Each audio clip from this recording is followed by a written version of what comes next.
Seja bem-vindo a mais um vídeo do programa No Som da Viola. Chame a família, convide todos os amigos, que hoje o programa tá demais. A gente está com um luthier muito talentoso aqui da cidade de Uberlândia e que eu sou suspeito para falar porque eu tenho uma viola fabricada por ele. Fábio Zuno, muito obrigado por você nos receber aqui. Imagina. E a gente quer conhecer um pouco do seu trabalho, claro, e levar para todo mundo o seu talento, né? Maravilha. Ismael, eu que agradeço a sua visita, cara. É sempre muito bem-vindo, tá? Conta pra gente como que começou a sua história com luthieria, o que foi suas influências, o que te fez chegar nesse trabalho. Na verdade, eu comecei meio por acaso. Eu tocava um pouco de violão, numa determinada época eu vendi meu violão e quis produzir um violão. Eu trabalhava num trabalho que era meio sazonal. Durante bastante tempo a gente ficava ocioso e nesse trabalho eu fazia diversos tipos de trabalhos manuais, como sempre tive muita habilidade de fazer meus próprios brinquedos quando era criança e tal. E resolvi fazer o meu primeiro instrumento, meu primeiro violão. Na época um violão de aço, um violão feito com madeiras de laminadas e tal. Nada sem conceito. Na época eu comecei, que foi em 2000, no ano de 2000, não tinha muita informação, não tinha muita internet pra gente pesquisar e tal. Eu encontrei o material, na época eu não lia muito bem inglês, e era tudo em inglês e tal.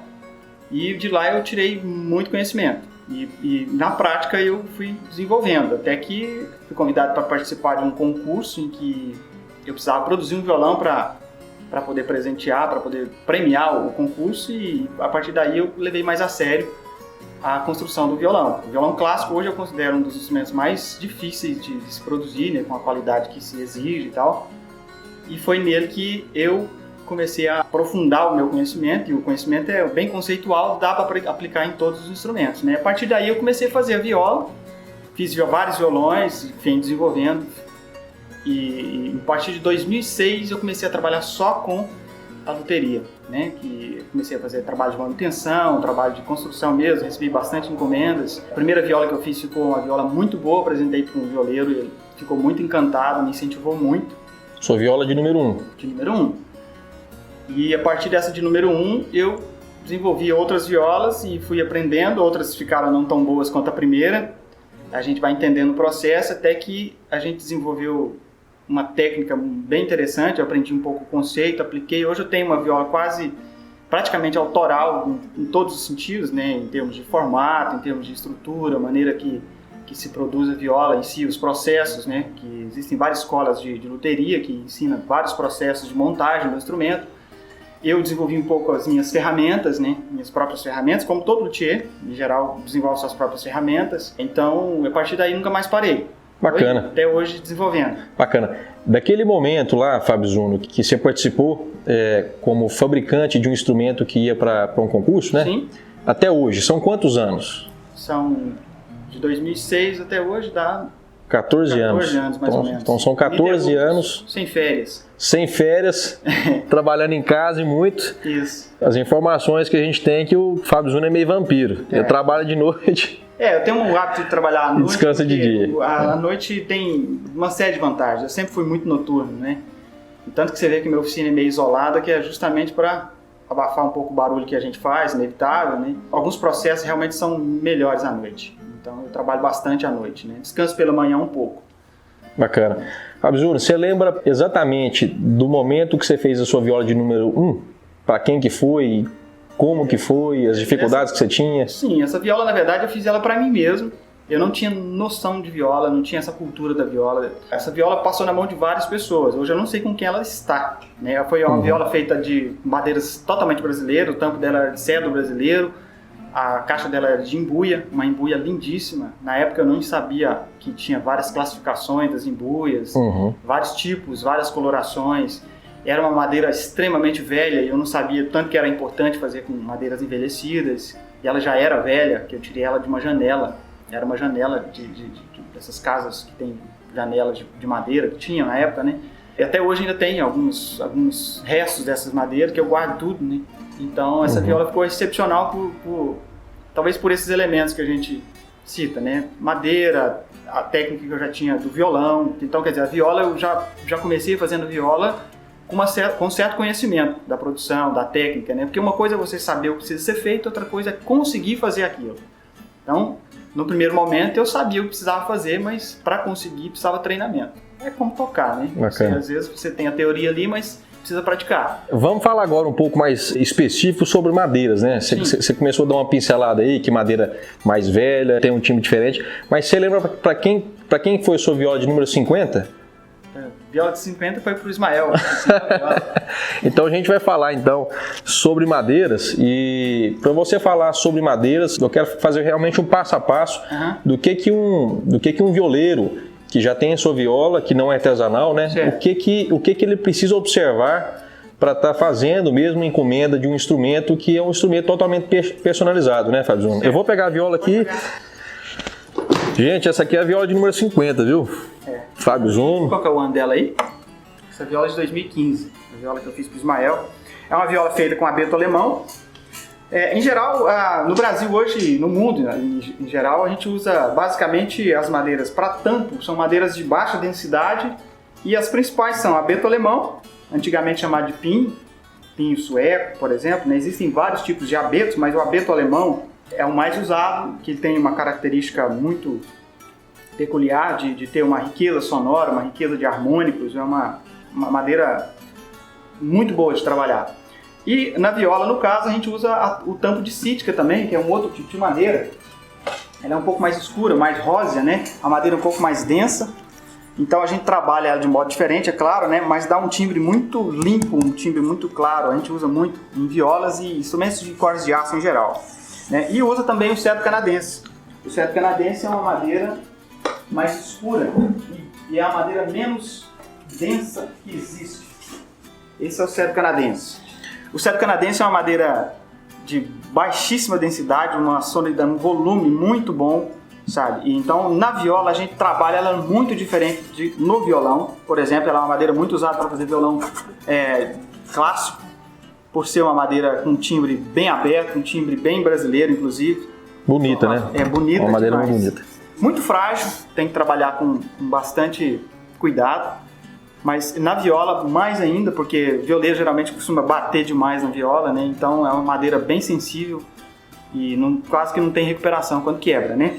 Então a gente, revisando, se a gente for falar em tampo, quais são as opções que nós temos aí? Então? Basicamente temos cedro canadense, abeto alemão e Sitka. Os mais usados são cedro e abeto. Eu diria que a maioria dos luthiers faz com abeto, né? Dentro da mesma espécie existem várias classificações. A madeira é classificada quanto ao tipo de corte, a idade, a distância entre linhas, né? Alguns fornecedores classificam essas com letras, por exemplo, A, 2A, 3A e qualidade master. Às vezes uma qualidade master, por exemplo, que tem um espelho perfeito, né? Quando você vai pegar um instrumento, você pega, além de ele ter um corte radial, ela é feita um sanduíche, né? Ó.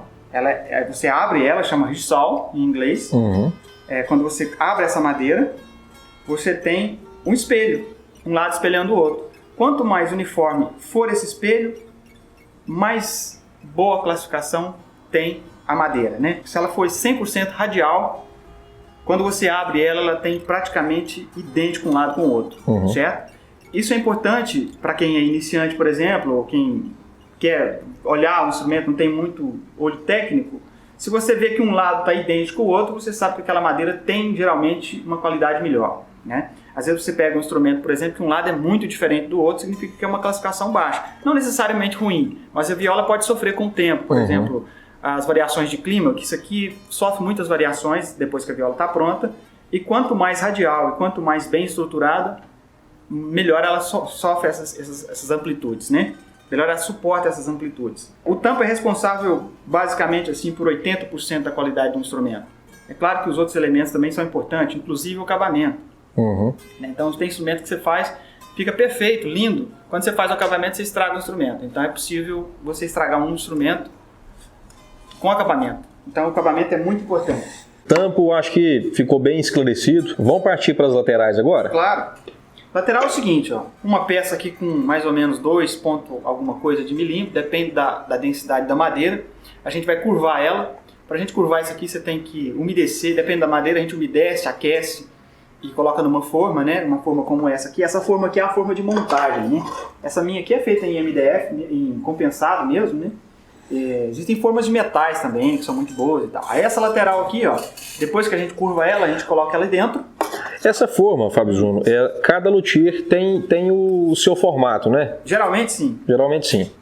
Geralmente, na viola, no caso, é mais complicado, porque a viola é um instrumento genuinamente brasileiro e à medida que os luthiers foram começando a fazer viola, às vezes copiavam uma, às vezes ia modificando, e às vezes no próprio tratamento de acabamento já vai modificando a viola, e aquilo foi modificando. Então não existe exatamente um padrão.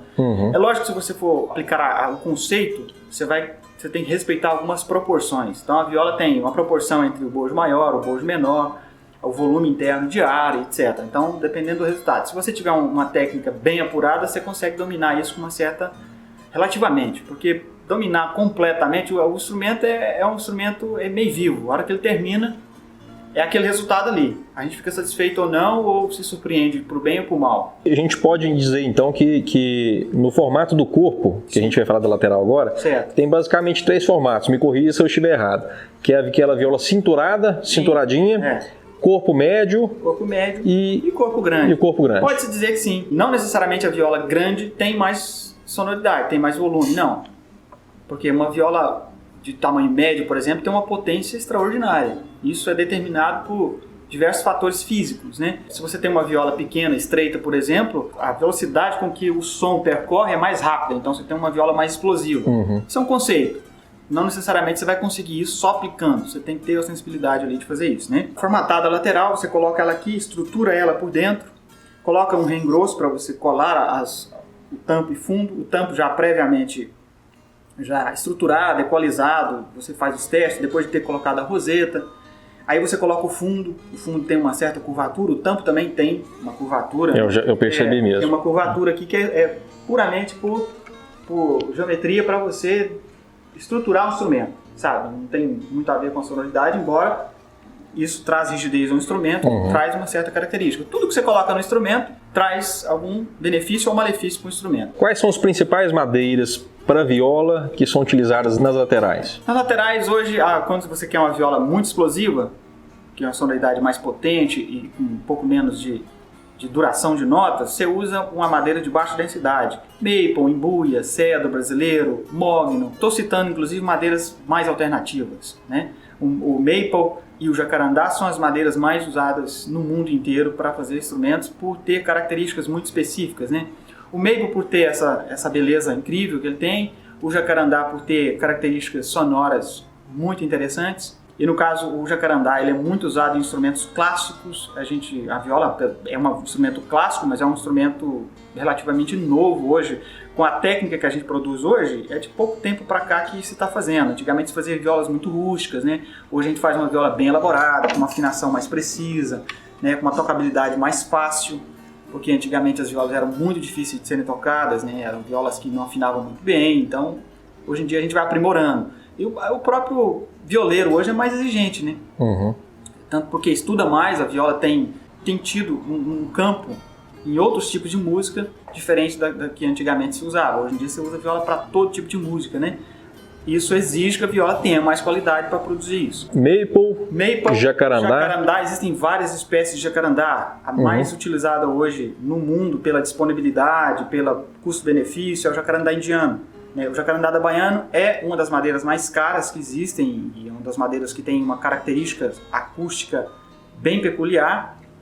Apesar de ser uma madeira que se não tiver muito bem cortada, envelhecida, é uma madeira que sofre muito com as intempéries, então muito luthier não gosta de trabalhar com essa madeira porque tem que dar garantia do instrumento e às vezes o instrumento sofre muito, o próprio violeiro às vezes não cuida adequadamente da viola, a gente evita um pouco, a não ser que a pessoa saiba o que está comprando.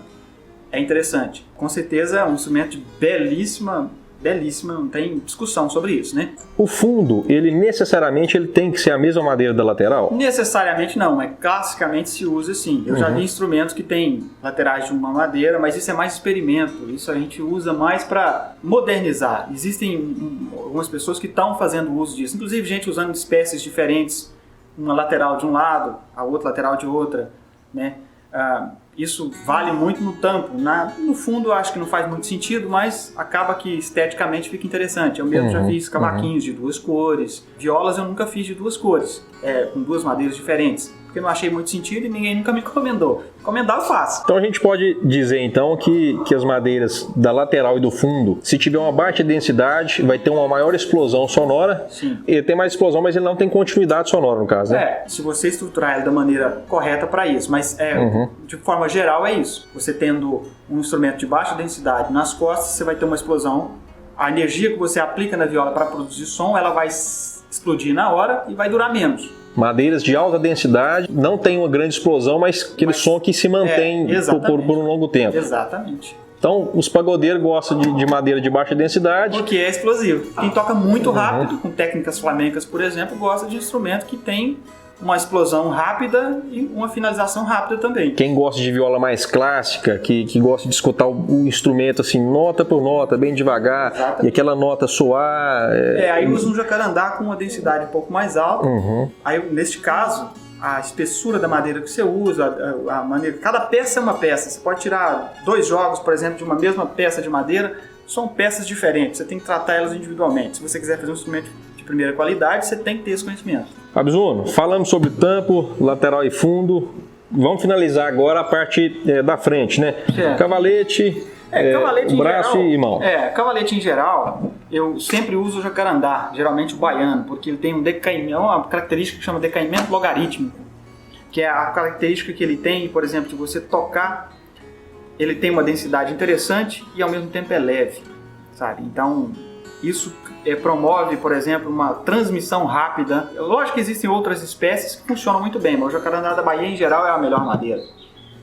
Ele transmite rapidamente as vibrações sem interferir tanto na equalização que você colocou inicialmente no tampo, né? Escala, geralmente, a gente usa madeiras de altíssima densidade. Por exemplo, o ébano, por ser extremamente denso, por ter a beleza do negro. O braço, nas violas de maple eu uso maple, nas violas de jacarandá eu uso cedro brasileiro ou mogno, né? Depende do que a gente quer de acabamento e tal. Então essas são as 3 madeiras mais usadas, né? O comprimento de escala da viola geralmente interfere na tensão das cordas, né? Hoje em dia a viola clássica é 580 milímetros de escala. Eu já fiz 590, achei muito pesado, fiz uma de 585, ficou excepcional, então tenho praticado isso, né?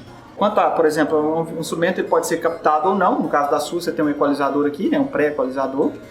Você pode usar um equalizador interno também na viola, você não corta a caixa da viola. Largura de braços, medidas, em geral, você escolhe... Isso aqui é personalizado de acordo com... De acordo com o cliente. Com o cliente, né? Isso aqui é um ponto muito importante, viu, gente? Ter a opção de fazer um instrumento com a pegada sua, tá? Para o braço não doer, ficar mais confortável, né? Sua performance aí é totalmente diferente. Se você costuma com sua viola, você pega uma outra, é diferente. Bacana, muito obrigado, tá? Imagina. Por a gente estar aqui com você, ter disponibilizado um pouquinho do seu tempo, para a gente estar falando do seu trabalho, que é de extrema importância para a nossa cultura da viola. Quem quiser falar com você, quem quiser encomendar uma viola, como é que faz? Bom, pode procurar no Instagram, lá tem meu telefone, mas meu telefone é 991 36 52 22, eu trabalho só com o WhatsApp, meu telefone geralmente fica pelo meu tipo de trabalho, eu respondo pelo menos uma vez ao dia, né? Pelo WhatsApp, e lá a gente pelo WhatsApp faz filmes, às vezes a pessoa não precisa nem de me visitar, a gente faz todo tipo de filme que precisar, tem atendido muita gente dessa maneira, né? Os instrumentos, na medida que vão sendo feitos, em geral, o cliente está quase que acompanhando, porque a gente, com essa tecnologia, a gente faz isso, né? Qualquer tipo de dúvida que a gente tem também, a gente vai tirando por ali. Uberlândia, Minas Gerais. Gente, Uberlândia, eu nunca vi ter tanto músico, tanto luthier e tantas pessoas voltadas para a cultura musical. Tem. Né, muito bom. Fábio? Gente, muito obrigado. Chegamos ao fim de mais um programa. Fique com a gente, siga a gente nas redes sociais, compartilhem com os amigos, que toda semana tem um vídeo novo com temas exclusivos voltados para a viola, tá bom? Abraço!